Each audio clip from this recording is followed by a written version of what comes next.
ఏడాది అక్టోబర్లో తెరపైకి వచ్చిన బొగ్గు కొరత మళ్లీ ఇప్పుడు రిపీట్ అవుతోంది. దేశవ్యాప్తంగా థర్మల్ విద్యుత్ కేంద్రాల్లో బొగ్గు నిల్వలు అంతంత మాత్రంగానే ఉన్నాయి. సాధారణంగా వేసవి వచ్చాక కరెంటుకు డిమాండ్ పెరుగుతూ ఉంటుంది. దీన్ని అధిగమించాలంటే థర్మల్ విద్యుత్ కేంద్రాల్లో ఆపకుండా పవర్ జనరేషన్ జరగాలి. అలా జరగాలంటే బొగ్గు స్టాక్ సరిపడా ఉండాలి. అది జరగాలంటే బొగ్గు గనుల నుంచి కోల్ సరఫరా కంటిన్యూగా ఉండాలి. కానీ అక్కడే సమస్య వస్తోంది. ఉత్పత్తి సరఫరా డిమాండ్ మధ్య గ్యాప్ రావడంతో మరోసారి బొగ్గు కొరత ఇష్యూ తెరపైకి వచ్చింది.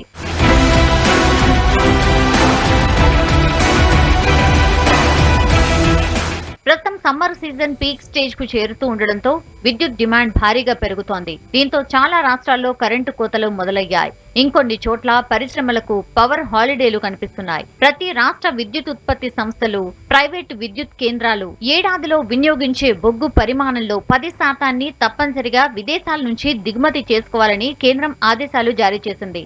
దీంతో బొగ్గు ఉత్పత్తి సరఫరా తక్కువగా ఉండడంతో ఈ ఆదేశాలు ఇచ్చినట్టు కేంద్రం చెప్తోంది.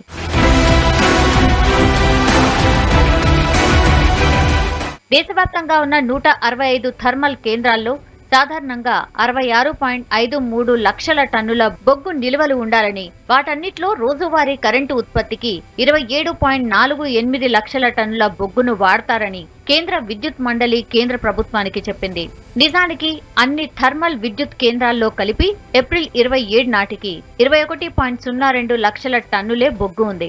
108 కేంద్రాల్లో సాధారణ అవసరాల కన్నా 25% కన్నా తక్కువే ఉందని, వాటిలో 8 కేంద్రాల్లో బొగ్గు లేక విద్యుత్ ఉత్పత్తి నిలిచిపోయిందని తెలిపింది.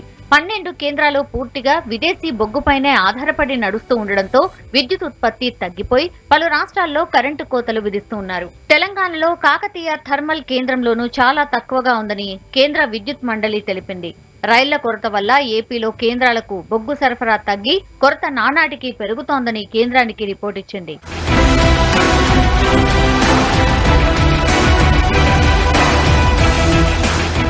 సింగరేణి గన్ల నుంచి టన్ను బొగ్గును తాము 4 నుంచి 5,000 రూపాయలకు కొంటున్నామని తెలంగాణ జెన్కో వర్గాలు చెప్తున్నాయి. ఇప్పటికిప్పుడు అంతకు 4 రెట్లు అధికంగా చెల్లించడం ఎలా సాధ్యమని ఆందోళన వ్యక్తం చేస్తున్నాయి. అలా చేస్తే థర్మల్ కేంద్రాలు ఆర్థిక సంక్షోభంలో మునిగిపోవడం ఖాయమంటున్నాయి. ఇప్పటికే తెలుగు రాష్ట్రాల్లో కరెంటు యూనిట్ సగటు సరఫరా వ్యయం 7.14 రూపాయలకు చేరింది. విదేశీ బొగ్గు తెప్పిస్తే అది కాస్త 9 నుంచి 10 రూపాయలకు చేరుతుందని విద్యుత్ వర్గాలు అంచనా వేస్తున్నాయి. అటు తిరిగి ఇటు తిరిగి చివరికి వినియోగదారుడిపైనే భారం పడే అవకాశాలు ఉన్నాయంటున్నారు. देश भर में सारे ट्रेन क्यों रद्द किए जा रहे हैं? आपके पास यदि कोयला है और ट्रांसपोर्टेशन में कोई परेशानी नहीं है तो फिर पैसेंजर ट्रेन क्यों बंद किया जा रहा है? विदेश से जो कोयला मंगा रहे हो, विदेश से कोयला ला रहे हो 15-20 हजार रुपये प्रति टन, राज्यों से जो खदाने हैं उसे मिल रहा है 3,000-4,000 रुपया, और 10 साल से आप रॉयल्टी भी नहीं बढ़ा रहे हो। एक तरफ राज्यों के नुकसान भी पहुंचा रहे हो, दूसरे तरफ विदेश से महंगा कोयला ला रहे हो और यहाँ के कोयला को आप रॉयल्टी भी नहीं दे रहे हो। दूसरी बात, जब आपके पास कोयला नहीं है तो आपको कोयला उत्खनन की आपने व्यवस्था क्या की? ఏప్రిల్ 26 నాటికి దేశం మొత్తం మీద విద్యుత్ డిమాండ్ 200 గిగావాట్లు ఉంది. అంటే 4% లోటు. వేసవి పీక్ స్టేజ్ చేరేసరికి విద్యుత్ డిమాండ్ 220 గిగావాట్లకు చేరుతుంది. విద్యుత్ ఉత్పత్తి ఇదే స్థాయిలో కొనసాగించినా అప్పటి కొరత 15% చేరుతుంది. కొన్ని రాష్ట్రాల్లో విద్యుత్ కొరత ఇంకా తీవ్రంగా ఉంది. జార్ఖండ్ లో 22.3%, రాజస్థాన్ లో 19%, జమ్మూ కాశ్మీర్ లో 16% కొరత ఇప్పటికే ఉంది. మన దేశంలో విద్యుత్ ఉత్పత్తి కెపాసిటీ 400 గిగావాట్లు ఉంది. అంటే మన అవసరానికి దాదాపు రెట్టింపు ఉంది. అయితే ప్రస్తుతం రకరకాల పరిస్థితులతో బొగ్గు కొరత ఏర్పడుతోంది. తవ్వకాలు ఎప్పట్లాగే సాగుతున్నా రవాణా విషయంలో ఆటంకాలు ఏర్పడుతున్నాయి.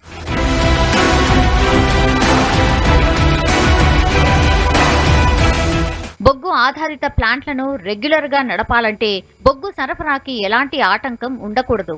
కనీస స్థాయిలో బొగ్గు నిల్వలు ప్రతి ప్లాంట్ వద్ద ఉండాలి. కానీ ఉండాల్సిన నిల్వల్లో 30% కూడా ఉండటం లేదు. ప్లాంట్లు ఎప్పుడు నిలిచిపోతుందో తెలియని పరిస్థితి చాలా చోట్ల ఉంది. ఇలాంటి సిచ్యువేషన్ గత సెప్టెంబర్, అక్టోబర్ నెలలో ఏర్పడింది. అప్పటికప్పుడు సప్లై పెంచి డీల్ చేశారు. ఇప్పుడు మరోసారి వేసవి పీక్ స్టేజ్ కి చేరుతున్న టైంలో ఇదే సమస్య మరోసారి తెరపైకి వచ్చింది. గత ఏడాది సగటున విద్యుత్ ప్లాంట్ వద్ద 60 నుంచి 70% బొగ్గు నిల్వలు ఉండగా ఈ ఏడాది కేవలం 30 నుంచి 33% మాత్రమే ఉన్నాయి. మొత్తం బొగ్గు ఆధారిత ప్లాంట్లలో 105 ప్లాంట్ల దగ్గర ప్రమాదకర స్థాయి కన్నా అంటే 25% కంటే తక్కువ కోల్ స్టాక్ ఉంది. భారత్ లో బొగ్గు ఉత్పత్తి గత నెలలో 28% మేర పెరిగి 66.1 మిలియన్ టన్నులకు చేరినట్టు బొగ్గు మంత్రిత్వ శాఖ తెలిపింది. కరెంటు కోతతో పలు రాష్ట్రాల్లోని థర్మల్ విద్యుత్ ప్లాంట్ల నుంచి గిరాకీ ఎక్కువ అవుతూ ఉండడంతో ఉత్పత్తి పెరిగిందని చెప్పింది. 2021 ఏప్రిల్లో బొగ్గు ఉత్పత్తి 51.6 మిలియన్ టన్నులుగా నమోదైంది. గత నెలలో కోల్ ఇండియా, దాని అనుబంధ సంస్థలు 53.4 మిలియన్ టన్నుల బొగ్గును ఉత్పత్తి చేయగా సింగరేణి కాల్వేస్ కంపెనీ లిమిటెడ్ 5.3 మిలియన్ టన్నులు, క్యాప్టివ్ మైన్స్ 7.3 మిలియన్ టన్నుల బొగ్గును ఉత్పత్తి చేశాయని కోల్ మినిస్ట్రీ తెలిపింది.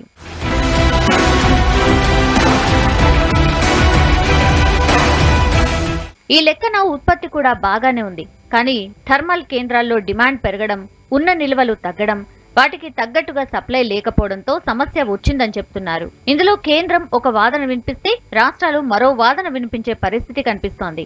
ప్రపంచంలో బొగ్గు నిల్వల్లో భారత్ 4వ స్థానంలో ఉంది. ప్రపంచంలో రెండో అతిపెద్ద బొగ్గు దిగుమతిదారి కూడా ఇండియానే. ప్రపంచవ్యాప్తంగా బొగ్గు ధరలు 40% పెరిగాయి. సాధారణంగా దిగుమతులపై ఆధారపడే పవర్ ప్లాంట్లు ఇప్పుడు దేశంలో లభించే బొగ్గుపై ఎక్కువ ఆధారపడుతున్నాయి. దీంతో లోకల్ గా ఉత్పత్తి మరింత పెంచాల్సి వచ్చింది.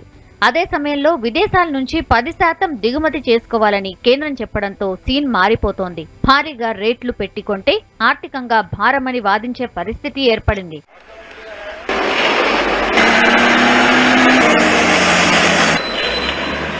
రోజుకు 2.18 లక్షల టన్నుల బొగ్గు వెలికి తీయాల్సి ఉండగా 1.8 లక్షల టన్నుల బొగ్గునే సింగరేణి ఉత్పత్తి చేస్తోంది.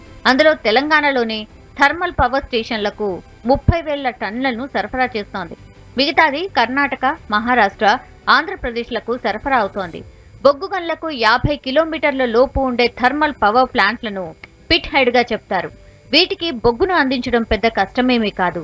అందువల్ల ట్రాన్స్పోర్టేషన్ టైం, ఖర్చు కూడా చాలా తక్కువ. మన దగ్గర ఎక్కువగా పిట్ హెడ్ ప్లాంట్లే ఉన్నాయి. అందుకే ఈ ప్లాంట్లలో బొగ్గు నిల్వలు తగ్గినా భయపడాల్సిన అవసరం లేదంటున్నారు. థర్మల్ కేంద్రాలకు బొగ్గు కొరత నెలకొనగా రవాణా పెంచేందుకు సింగరేణి యాక్షన్ ప్లాన్ స్పీడప్ చేసింది. కరెంటు డిమాండ్ పెరగడంతో ఉత్పత్తి పెంచేందుకు థర్మల్ కేంద్రాలు రెడీ అవుతుంటే అందుకు తగ్గట్టు బొగ్గు అందుబాటులో లేకుండా పోయింది. రాష్ట్రంలోని ఒకే ఒక్క బొగ్గు పరిశ్రమ సింగరేణిపై తీవ్రంగా ఒత్తిడి పెరిగింది. ప్రస్తుతం వేసవి కావడంతో ఉపరితల గనుల్లో ఉష్ణోగ్రతలు సిబ్బందిని ఇబ్బందికి గురిచేస్తున్నాయి. రాష్ట్రంలో జెన్కోతో పాటు ఎన్టీపీసీ సంస్థలు విద్యుత్ ఉత్పత్తి చేస్తున్నాయి. రామగుండం ఎన్టీపీసీకి ఏటా 12 మిలియన్ టన్నుల బొగ్గును రవాణా చేస్తున్న సింగరేణి తెలంగాణ జెన్కోకు 18 మిలియన్ టన్నులను సరఫరా చేస్తోంది.